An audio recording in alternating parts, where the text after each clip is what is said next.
दे दी हमें आज़ादी बिना खड़ग बिना ढाल, साबरमती के संत तूने कर दिया कमाल।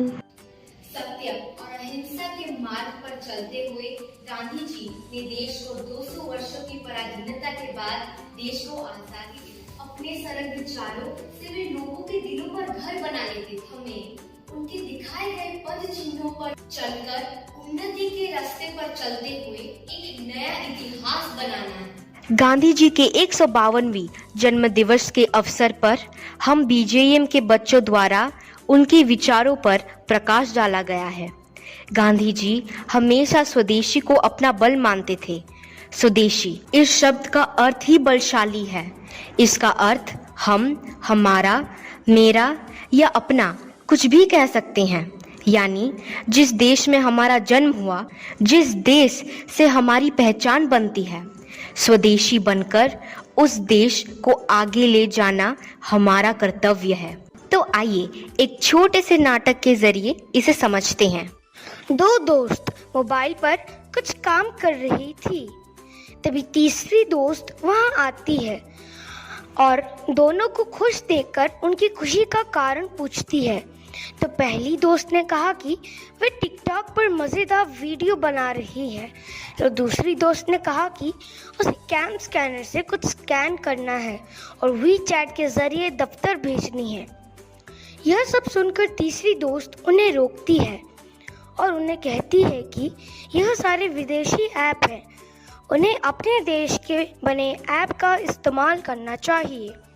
गांधी जी ने सन 1905 से 1911 तक अपने देश भारत को अंग्रेज़ों से आज़ादी दिलाने के लिए ईस्ट इंडिया कंपनी से बन रही चीज़ों का परित्याग किया और सभी को यह बात समझाई।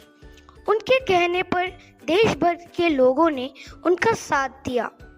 उन्होंने उन सामानों को आग लगा दी जो अपने देश के नहीं थे। इस तरह अंग्रेज़ों को कमज़ोर बना दिया और इस देश को छोड़कर जाने पर मजबूर कर दिया। तो तुम दोनों समझे कि यह सारे विदेशी ऐप हैं। हमें अपने देश के बने ऐप का इस्तेमाल करना चाहिए। अपने देश को एक नई ऊंचाई पर पहुंचाना चाहिए।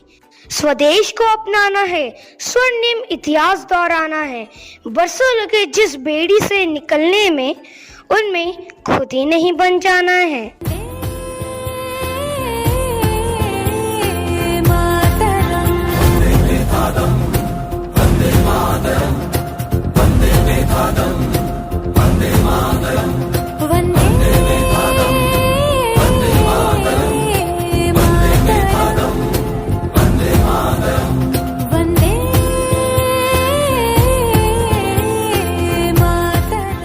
अनेकता में एकता ही हमारी शान है, इसीलिए तो हमारा देश महान है। महात्मा गांधी के अनमोल विचारों से प्रेरित एक दूसरी नाटक को देखते हैं।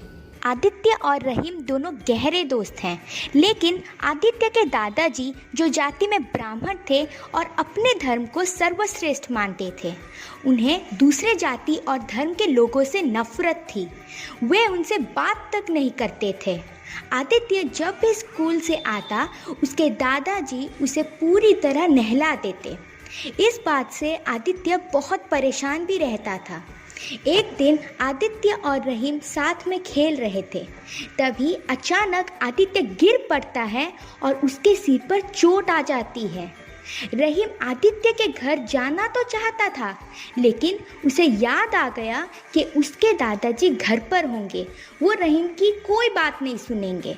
इसलिए रहीम दौड़कर अपने घर गया और अपने अब्बू को बुला ले आया। उन्होंने उसे अस्पताल में भर्ती कराया और रहीम के अब्बू ने आदित्य को खून भी चढ़ाया।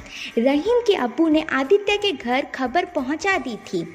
आदित्य के दादाजी तुरंत अस्पताल में पहुंच गए और आदित्य को ठीक देखकर उन्हें सुकून मिला। जब आदित्य के दादाजी उसके पास गए तो आदित्य ने उन्हें मना कर दिया और कहा, दादाजी आप मेरे पास मत आओ, मुझे मत छुओ, क्योंकि मेरे शरीर में रहीम के अब्बू का खून दौड़ रहा है। आप तो उनसे नफरत करते हो ना, आपका धर्म भ्रष्ट हो जाएगा, आपको नहाना भी पड़ेगा। तो आदित्य के दादाजी समझ जाते हैं, वे रहीम के अब्बू के पास जाते हैं और उनके हाथ पकड़कर उन्हें शुक्रिया करते हैं। तो देखा बच्चों, हमारे देश भारत विविधताओं में एकता का देश है, अनेकता में एकता इसकी पहचान है।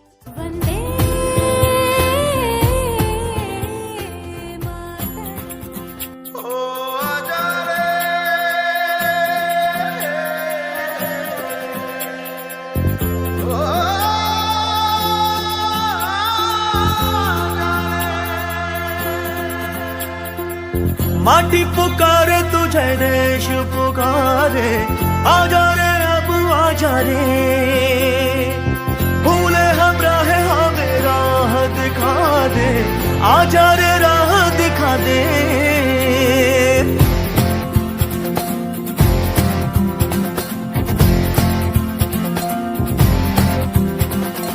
ऐनक पहने लाठी पकड़े चलते थे वो शान से, जालिम कांपे थर थर थर थर सुनकर उनका नाम रे। हो कद था उनका छोटा सा और सरपट उनकी चाल रे, दुबले से पतले से थे वो चलते सीना तान के। वंदे मातरम, वंदे मातरम, वंदे मातरम, वंदे मातरम, वंदे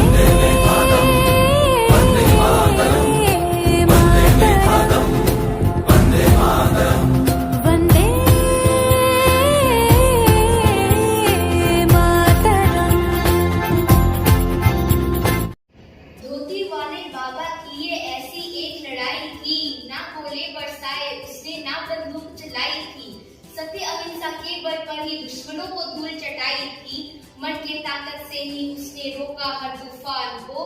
हम श्रद्धा से याद करेंगे गांधी के बलिदान को। तो दोस्तों, हमारे प्यारे बापू ने हमें एक आदर्श जीवन जीने का मार्ग बताया है। हमें उनके सपनों को साकार करने की कोशिश करनी चाहिए। धन्यवाद।